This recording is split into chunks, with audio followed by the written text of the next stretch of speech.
Selamat siang Ibu, perkenalkan nama saya Mariana Helmina Fitrina dengan NIM 22100-267 kelas 22 akuntansi. Di sini saya akan menjelaskan tentang Pancasila sebagai sistem etika. Adapun poin-poin yang saya jelaskan. Yang pertama, sistem etika pada Pancasila. Yang kedua, nilai-nilai yang terkandung pada Pancasila. Yang ketiga, sumber historis, sosiologis, dan politik sebagai sistem etika. Yang keempat, dinamika dan tantangan Pancasila sebagai sistem etika. Dan yang kelima, urgensi Pancasila sebagai sistem etika. Poin yang pertama, sistem etika pada Pancasila. Dilihat dari etimologinya, etika berasal dari bahasa Yunani, yang artinya watak, adat, ataupun kesusilaan. Dapat disimpulkan, etika adalah ilmu yang membahas tentang bagaimana dan mengapa kita mengikuti suatu ajaran tertentu atau norma-norma, atau bagaimana kita bersikap dan bertanggung jawab dengan berbagai ajaran moral. Adapun kedua etika, yang pertama etika umum dan etika khusus. Etika umum mempertanyakan prinsip-prinsip yang berlaku bagi setiap tindakan manusia. Yang kedua, etika khusus. Prinsip-prinsip tersebut dibahas dalam hubungannya dengan berbagai aspek kehidupan, baik secara individual maupun sosial. Yang kedua, nilai-nilai yang terkandung pada Pancasila. Ada 3 nilai. Yang pertama, nilai dasar, nilai instrumen, dan nilai praktis. Nilai dasar adalah nilai bersifat abstrak dan tidak dapat diamati oleh panca indera manusia, namun berhubungan dengan tingkah laku manusia. Contohnya mengedepankan toleransi antar umat beragama, terlibat dalam kegiatan sosial yang bersifat sukarela, rela berkorban, mengedepankan sikap kegotong royongan, dan sebagainya. Yang kedua, nilai instrumen. Ialah nilai yang menjadi pedoman pelaksanaan dari nilai dasar. Nilai dasar belum dapat terlaksana atau belum bermakna sepenuhnya apabila belum memiliki formulasi serta parameter atau ukuran yang jelas. Contohnya, memperhatikan hak-hak beribadah setiap warga negara tanpa diskriminasi, pemilu yang terlaksana demokratis, memberdayakan partisipasi masyarakat dalam pengambilan keputusan, dan sebagainya. Yang ketiga, nilai praktis. Ialah penjabaran lebih lanjut dari nilai instrumental dalam kehidupan yang lebih nyata. Dengan demikian, nilai praksis merupakan pelaksanaan secara nyata dan nilai-nilai dasar dari nilai instrumental. Contohnya, tidak mewajibkan warga negara memeluk agama tertentu, tetapi hukum Indonesia mengharuskan mereka untuk memeluk suatu agama.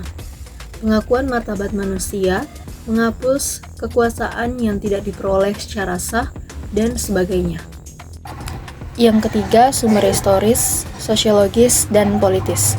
Sumber historis. Pada zaman Orde Lama, Pancasila sebagai sistem etika masih berbentuk sebagai filosofie Grundslag atau Weltanschauung. Artinya, nilai-nilai Pancasila belum ditegaskan ke dalam sistem etika, tetapi nilai-nilai moral yang telah terdapat pandangan hidup masyarakat pada zaman Orde Baru. Pancasila sebagai sistem etika disosialisasikan melalui penataran P4 dan diinstitusionalkan dalam wadah BP7 dengan 187 butir. Ada banyak butir Pancasila yang dijabarkan dari kelima sila Pancasila sebagai hasil temuan dari para peneliti BP7. Yang kedua, sumber sosiologis. Sumber ini dapat ditemukan dalam kehidupan masyarakat berbagai etnik di Indonesia. Misalnya, orang Minangkabau dalam hal bermusyawarah memakai prinsip bulat air oleh pembuluh, bulat kata oleh mufakat. Masih banyak lagi mutiara kearifan lokal yang bertebaran di bumi Indonesia ini, sehingga memerlukan penelitian yang mendalam. Yang ketiga, sumber politis. Sumber politis Pancasila sebagai sistem etika terdapat dalam norma-norma dasar atau Grundnorm sebagai sumber penyusunan berbagai peraturan perundang-undangan di Indonesia. Hans Kelsen mengatakan bahwa teori hukum itu suatu norma yang berbentuk piramida politik tujuan aksi sarana. Yang keempat, dinamika dan tantangan Pancasila sebagai sistem etika. Argumen tentang dinamika Pancasila dimulai dari sistem etika. Yang pertama, pada zaman Orde Lama, pemilu diselenggarakan dengan semangat demokrasi yang diikuti banyak partai politik, tetapi dimenangkan 4 partai politik, yaitu Partai Nasional Indonesia atau PNI, Partai Muslimin Indonesia atau Parmusi, Partai Nahdlatul Ulama atau PNU, dan Partai Komunis Indonesia atau PKI. Kedua, pada zaman Orde Baru, sistem etika Pancasila diletakkan dalam bentuk penataran P4. Pada zaman ini pula muncul konsep manusia Indonesia seutuhnya sebagai cerminan manusia yang berperilaku dan berakhlak mulia sesuai dengan nilai-nilai Pancasila. Manusia Indonesia seutuhnya dalam pandangan Orde Baru artinya manusia sebagai makhluk ciptaan Tuhan Yang Maha Esa yang secara kodrati bersifat monodualistik, yaitu makhluk rohani sekaligus makhluk jasmani dan makhluk individu sebagai makhluk sosial. Yang kelima, urgensi Pancasila sebagai sistem etika. Ada 6 poin. Yang pertama, korupsi, melemahkan sendi-sendi kehidupan berbangsa dan bernegara. Yang kedua, terorisme atas nama agama, merusak semangat toleransi antar umat beragama, meluluh lantakan semangat persatuan, dan mengancam disintegrasi bangsa. Yang ketiga, HAM, terjadinya pelanggaran dalam kehidupan bernegara.